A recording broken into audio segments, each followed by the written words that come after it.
Hello and welcome.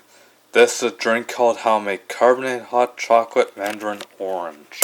First thing you gotta do is you open up this hot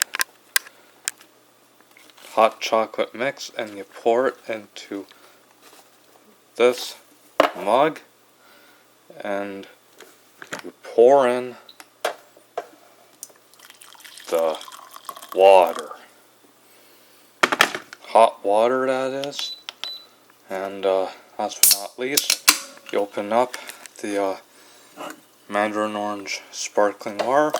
You pour it into this mug.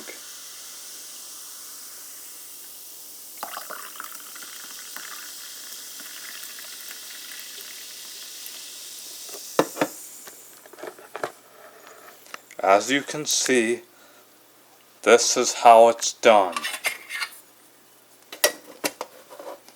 And here is your carbonated hot chocolate Mandarin Orange. Enjoy it.